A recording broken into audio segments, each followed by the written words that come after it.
Toy, pumunta ka na. Ito na yung mga gagawin mo. Mga nalubog ng baha. Good afternoon mga kamoto hooligans. So may pasyente tayo ngayong dalawang bike na nalubog ng baha. So itong RC250 at itong Honda PCX. Yan. Pag-aari ito ng kaibigan ko si Papa. What's up? Yan. So malalaman pa natin kung anong mga kailangan gawin. Kailangan mo na mapaklas ni Master Potoy. Tapos may bisita rin ako. Ito si Paiman. Pai. Ayan. So dala niya RC250 niya. Magpapalit siya ng brake master sa likod. Tsaka na Papay. Elbow. Ayan. Kasi butas na daw yung ano niya. Yung pipe niya mismo. So, okay. Ayan. So ito, babaklasan muna. Ayan, maraming baklasin to eh. Ilang araw na ito natenga ba? Isang linggo. So ngayon pala narap ni Papa. Dinala ng ano yan ha, ng hauler yan. Yung dalawang yan. So ayan, tingnan natin anong mangyayari dito. Kung ano madidiscover. Alright.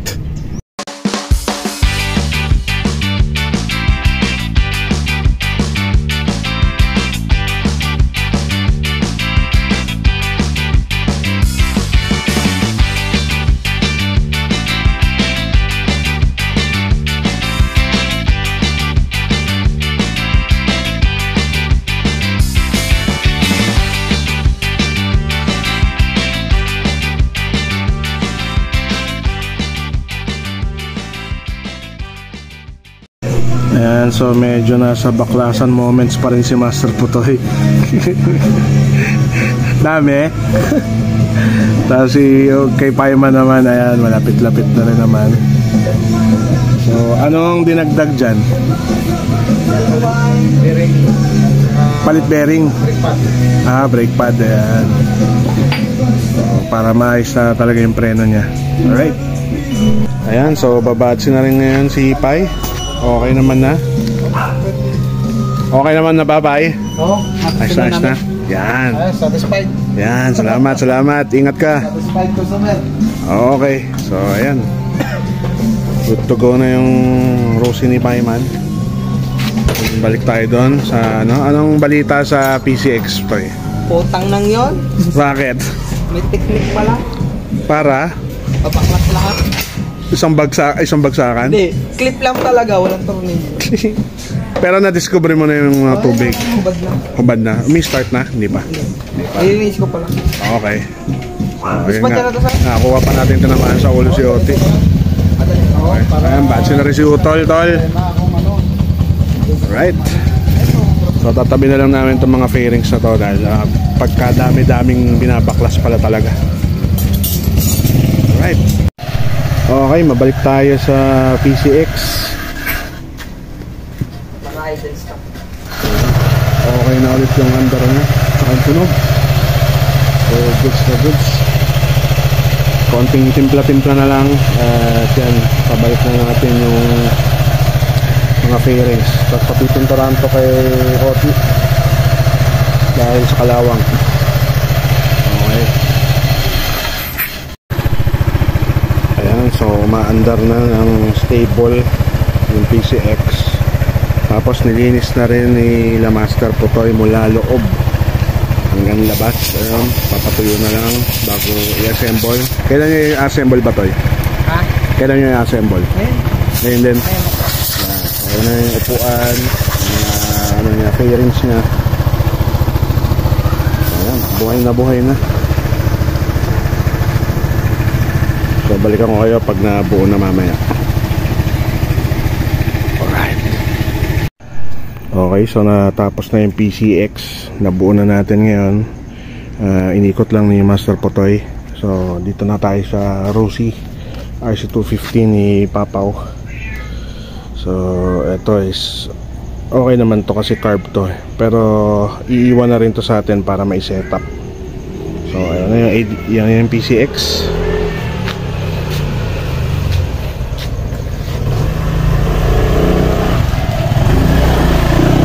Yun, goods na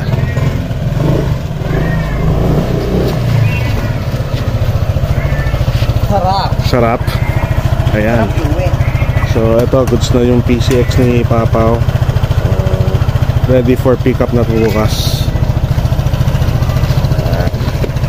Testing nga ako.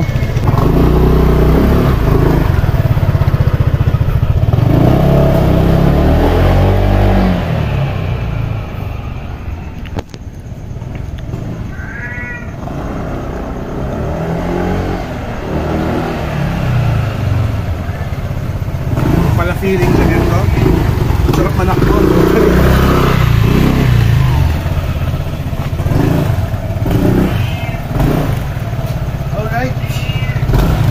Automatic to mamamatay pag pinalays na. So ito goods na nalinis na yan ng buong buo mula loob hanggang labas. Ayan. So tinatry nilang pa-startin ng Rusi, pero to be continued na to dahil ito is nalubog din talaga. Okay, so yun lang update natin regarding sa PCX. Ayan. Kailangan natin ibalita ito sa may-ari para ma-pick up na bukas para meron na silang magamit ulit na service. Alright. So ito, start na ni Master po to yung Rusi. Testing. Ayan, dextrose na. Yun. Tsaka yung battery niya patay. Mahina na talaga. Battery ng iba. Okay. So wala nang battery. Testing pa, sir. Okay. Sige. So ito yung Rusi Pau. Maandar na. So battery tsaka yung mga fuse nila ang naging problema. Pero may tubig ba? May tubig. Feeling ko yung makina wala eh. Tambucho yan. Tambucho ang... Wala akong tubig. Okay. So at least buhay na. Okay. Flashing bukas. Right. So ayan, pauwi na rin magkapatid. Nagliligpit na lang. Ang mahalaga is nakasurvive na yung mga motor nila Papaw. Alright. So ayun mga moto hooligans, na-revive na natin yung Honda PCX at yung Rusi 250 ni Papaw.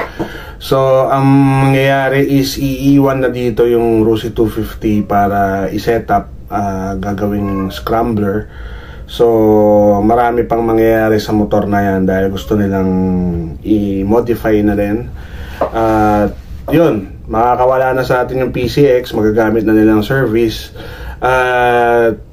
Nailigtas natin yung dalawang motor nila na inilubog ng baha. So ayun, maraming salamat sa panonood mga kamoto hooligans.